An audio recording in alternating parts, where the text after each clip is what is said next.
Olá, o Direito Sem Fronteiras de hoje vai falar da democracia pelo mundo. Mas o que caracteriza exatamente este regime? Bastam eleições regulares, liberdade formal de organização, independência entre os poderes? A ONG Freedom House faz relatórios sobre, por exemplo, o grau de democracia e liberdade em 195 países. A organização se apresenta como defensora desses princípios. Afirma que é independente e apartidária, mas informa que é dos Estados Unidos e que deseja a liderança mundial estadunidense. O relatório classifica os países como livres, livres em parte e não livres. As notas para o grau de liberdade variam de 0 a 100. Entre os livres, Noruega, Suécia e Finlândia tiraram a nota máxima, 100 pontos. O Canadá e a Holanda, 98. A Argentina, 84. Os Estados Unidos, 83. O Brasil, 74. Na categoria livres em parte, a Índia ficou com 67 pontos em 100 e o México, 61. Entre os não livres, segundo a Freedom House, estão a Rússia, com 20, e a China, com 9 pontos. A ONG afirma que a metodologia do relatório é derivada, em grande parte, da Declaração Universal dos Direitos Humanos adotada pela ONU. O sociólogo Boaventura de Souza Santos acrescenta informações importantes sobre o conceito de democracia. Ele afirma que a desigualdade social transforma a igualdade jurídico-política em hipocrisia, que a democracia atual não está preparada para a diversidade cultural, para combater o racismo, o colonialismo e o sexismo, e que as imposições econômicas e militares dos países dominantes são cada vez mais dramáticas e menos democráticas.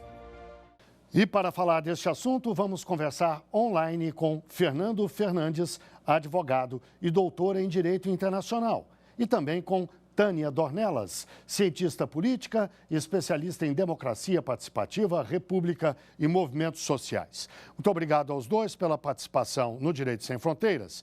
Eu começo com uma pergunta para a Tânia. Tânia, esse conceito de democracia é milenar, mas sofreu mutações, mudanças ao longo do tempo. Acho importante a gente fazer um breve histórico e lembrar que mudanças foram essas, como é a democracia que se pratica hoje. Eu acho que o primeiro ponto que a gente tem que trazer é que a democracia ela não pode ser, e ela não é, um conceito abstrato, né? Ela se materializa nas instituições, ela se materializa na participação da sociedade civil, e ela tem várias dimensões que precisam ser consideradas para que realmente se caracterize como uma democracia, né? E aí você coloca assim, nós temos toda uma história do que é a democracia, do que foi a democracia, da democracia grega, né, que é um dos fundamentos dos processos democráticos, dos regimes democráticos que nós temos hoje. Então, eu acho que o primeiro ponto que é importante colocar é que o regime democrático, como nós conhecemos, e você já citou também, ele tem início lá na Europa do século XVIII, né? E a democracia surge justamente como um contraponto, né? Uma mudança, na verdade, aos regimes monárquicos, absolutistas que que o mundo vivia.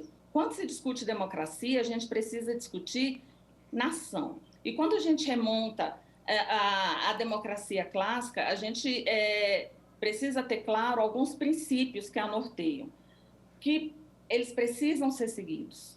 Eu acho que isso é fundamental, e quando a gente fala que são princípios da democracia clássica, eles surgiram lá, mas eles são atuais até hoje, e eles precisam ser seguidos, que é o quê?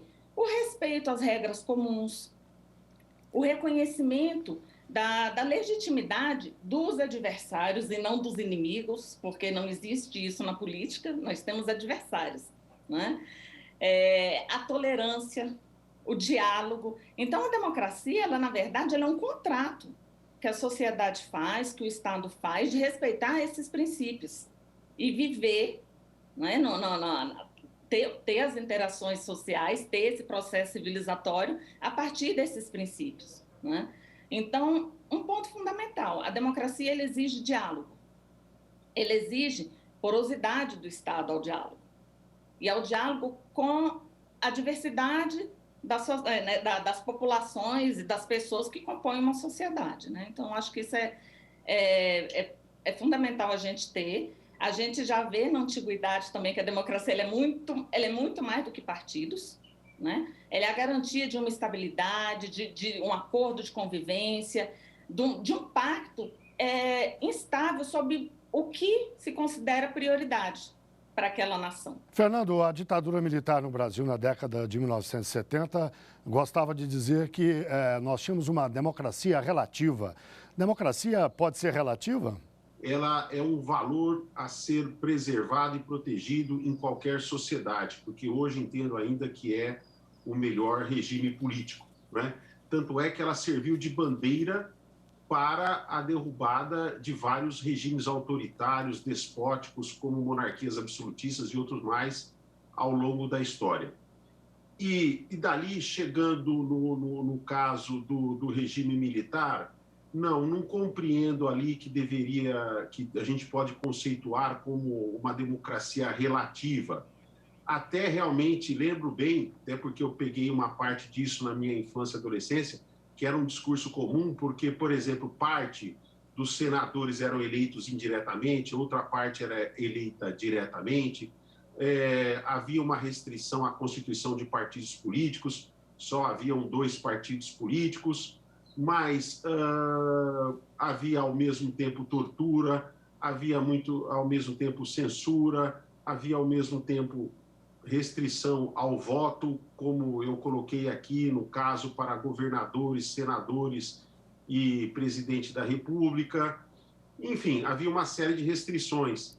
Mas eu acho que, fundamentalmente, hoje, eu compreendo que uma democracia plena, porque foi o que a professora Tânia colocou, a democracia é um conceito, mas esse conceito ele tem que ser concretizado, materializado dentro de uma realidade.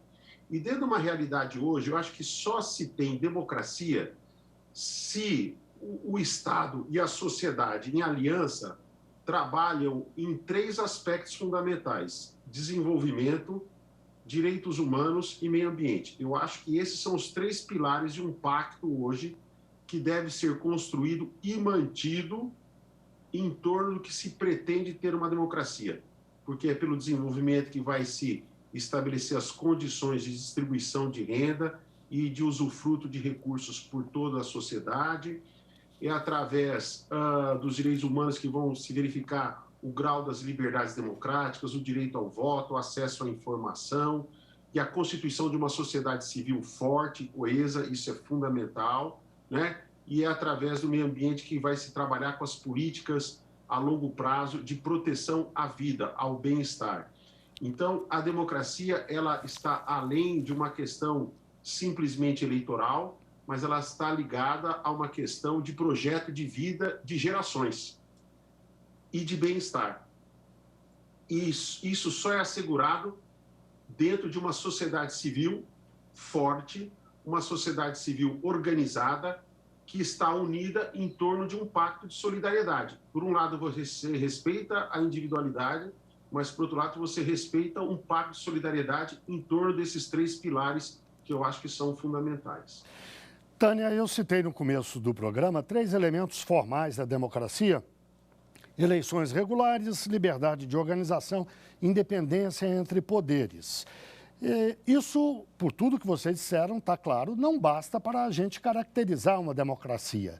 Mas a democracia exige esses elementos? Com certeza. Ela exige e ela está prevista, inclusive, no caso do Brasil, né, eu vou trazer um caso específico, na nossa Constituição. Né? Nós temos marcos legais jurídicos extremamente avançados, não só na nossa Constituição, mas marcos jurídicos internacionais também, dos quais o Brasil é signatário, e todos eles têm como norte esses princípios que vocês apresentam aqui. Quando chega período eleitoral, eu acho que é importante trazer isso. Exerça o seu direito, vote. É um direito, mas não só, né? A democracia ela precisa ser participativa. Então, a importância de você ter espaços de diálogo, eles são fundamentais. Então, eu sempre vou bater nessa tecla, porque, para mim, esse é o princípio, sabe? É o primeiro passo para tudo quando se discute democracia, é o diálogo.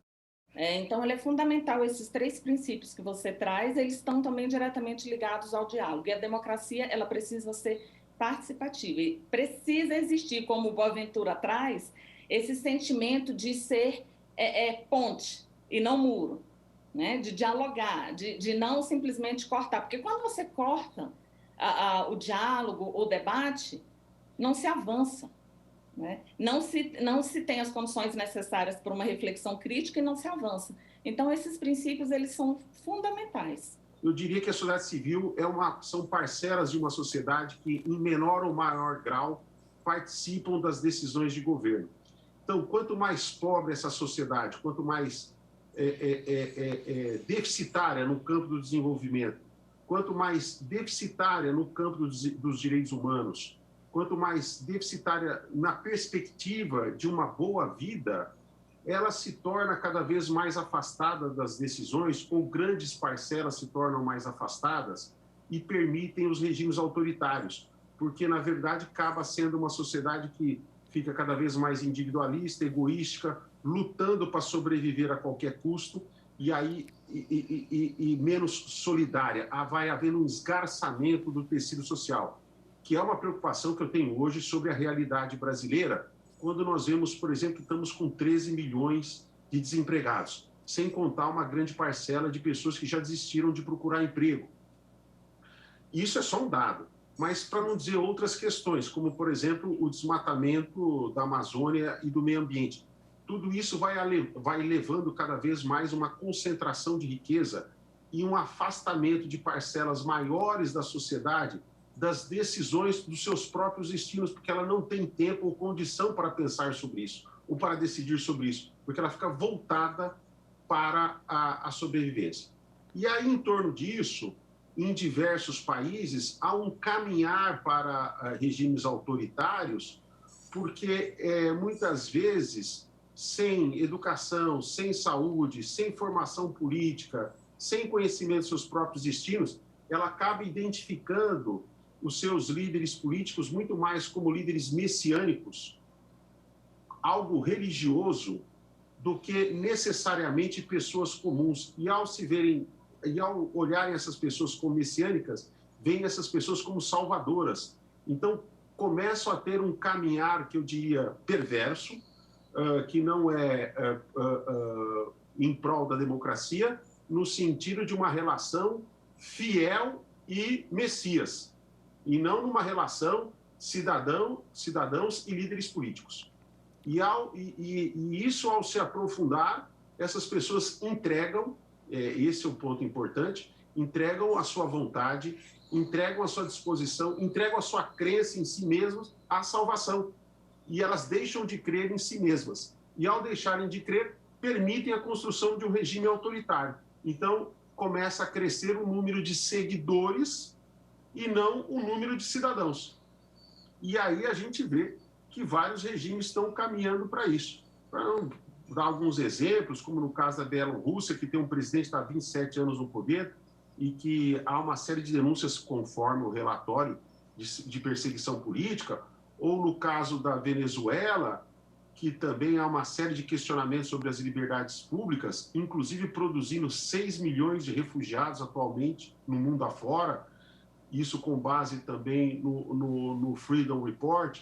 Então, nós temos, lamentavelmente, um divórcio entre Estado e sociedade em vários países, e eu acho que em parte no Brasil também isso está se produzindo, e esse divórcio leva a uma desestruturação da sociedade civil e vice-versa, e leva à descrença da sociedade em relação ao Estado, que teria um papel fundamental nessa estruturação. E, ao fazer isso, caminha para um papel que eu diria messiânico, e um papel descrente do seu próprio poder, da sua própria capacidade de poder se tornar um ser humano, de produzirem seres humanos criativos, seres humanos comprometidos com uma vida mais solidária e criativa. Tânia, o Fernando citou a Bielorrússia, A Venezuela introduziu a questão do Brasil. Eu lhe pediria que no próximo bloco você nos desse mais exemplos de países que eventualmente estariam seguindo essa tendência e diferença entre eles, inclusive em relação ao próprio Brasil. Mas eu peço que você responda, portanto, já, logo depois do intervalo. O Direito Sem Fronteiras já volta.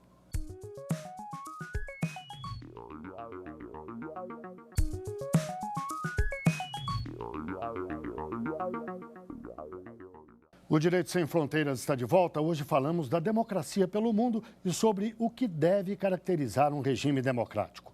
Os nossos convidados são Tânia Dornelas, cientista política, especialista em democracia participativa, república e movimentos sociais, e também Fernando Fernandes, advogado e doutor em Direito Internacional.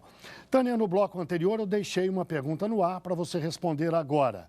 Que diferenças existem entre os vários países que estariam seguindo esse caminho autoritário que a gente citou há pouco? Bielorrússia, Brasil, Venezuela, poderíamos acrescentar Polônia, Filipinas.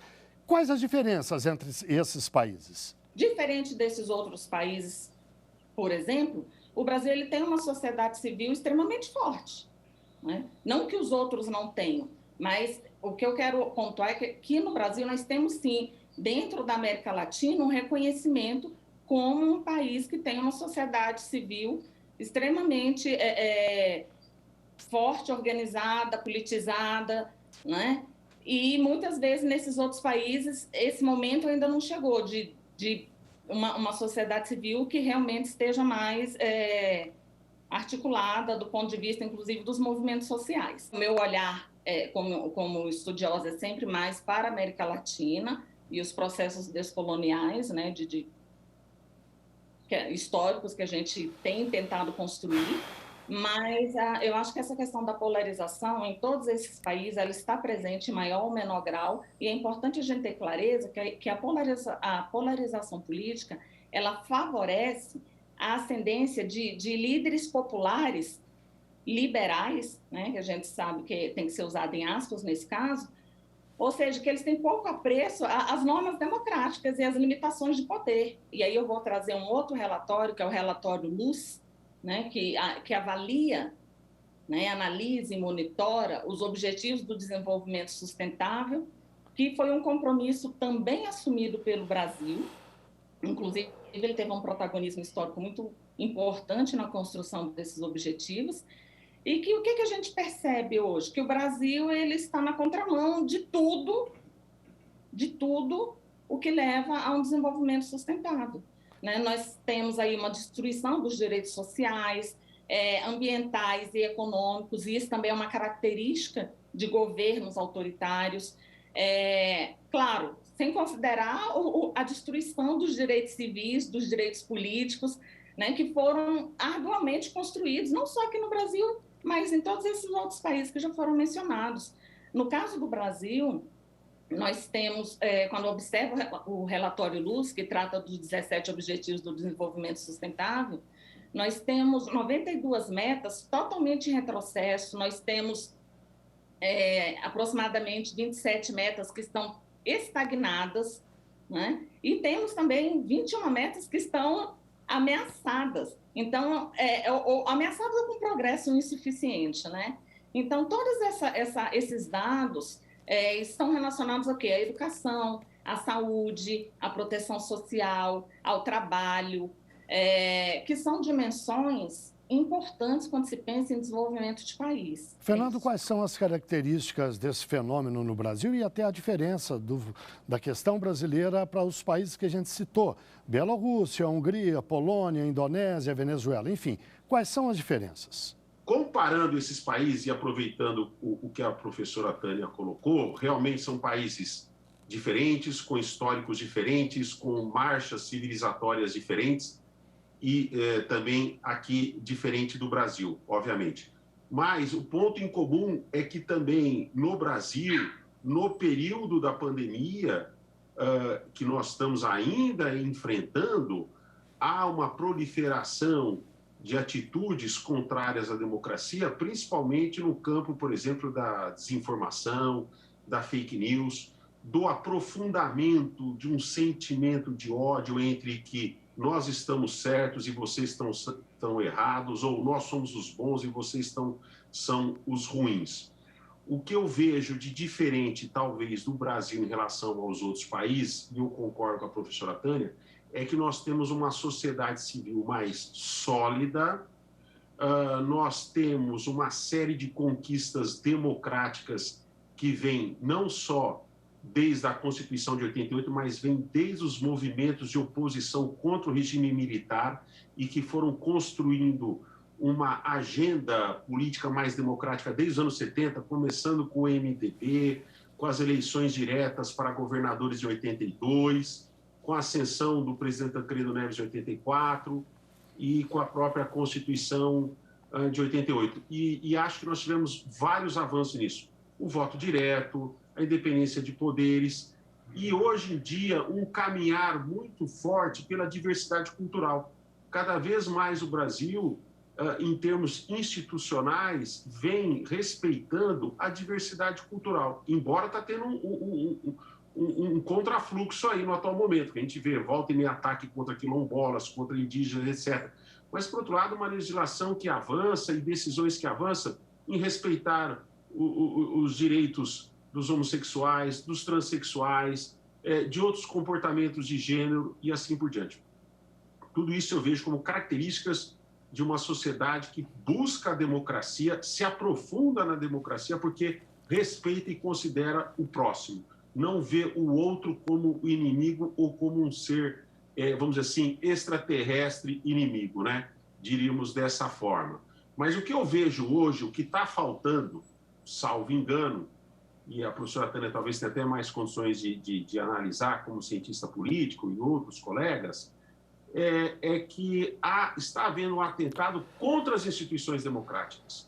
A questão não é simplesmente um governo conservador e uma oposição liberal, vamos colocar dessa forma, ou um governo mais autoritário e uma oposição mais democrática. E quando eu falo de instituição democrática, eu não falo só no campo dos direitos humanos ou das liberdades públicas. Eu falo de atentados contra o desenvolvimento, então, situações que levam cada vez mais à concentração de riqueza.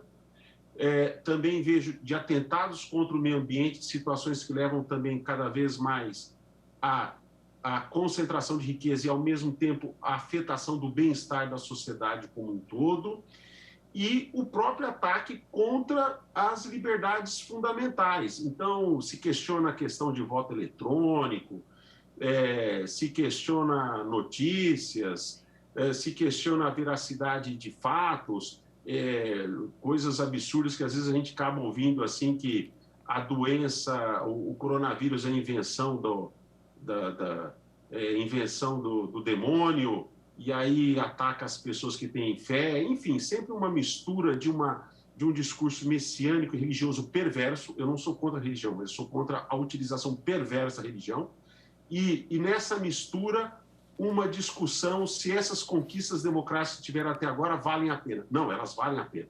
E é isso que a sociedade civil tem que se unir no atual momento. Ela tem que se unir para a preservação das conquistas democráticas e pela distribuição e o bem-estar, distribuição de renda e bem-estar da vida. Aí outras questões podem até serem debatidas, mas tem que ser dentro desse quadrado que eu diria que são os limites, né, das instituições democráticas para assegurar a própria convivência da sociedade. Nós falamos das diferenças entre os países, gerada pelo próprio processo civilizatório que cada um deles viveu, mas é inegável, de qualquer forma, que há uma onda, digamos assim, da última década no sentido desse autoritarismo. Como é que se reverte isso? É uma onda que vai morrer na praia daqui a algum tempo, naturalmente, cair de madura? Eu imagino que isso exija alguma reação de quem defende uma verdadeira democracia. Então, eu deixo uma pergunta, eu peço que seja a resposta mais breve possível.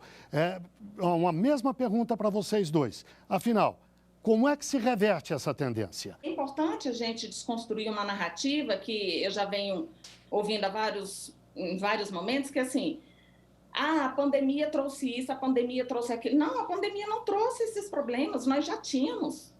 Nós já tínhamos desemprego, nós já vimos com uma tendência de desemprego, né, alta, nós já tínhamos inflação, nós já tínhamos políticas públicas que estavam sendo fragilizadas e desconstruídas aí, né, nos últimos anos. Então, é preciso que a gente reveja todas essas situações, sabe? E busque um modo de reformular e de pensar não só em programas de governo. Isso é algo tão clichê de falar, mas assim, parar de pensar em programas de governo e a gente pensar em um programa e uma proposta de Estado brasileiro, de Estado-nação mesmo, sabe? É fundamental. E combater essas políticas que se dizem de austeridade, que, na verdade, se a gente vai analisar, elas não são políticas de austeridade, elas não estão a serviço de uma racionalidade na gestão pública, né? Ela vem para desconstruir, como o próprio presidente do país já falou quando assumiu a presidência, que ele veio para desconstruir. Aqui no Brasil é o fortalecimento da sociedade civil em torno de 3 pautas fundamentais para a solidificação de uma política de Estado, como eu comentei no começo hoje aqui do nosso encontro.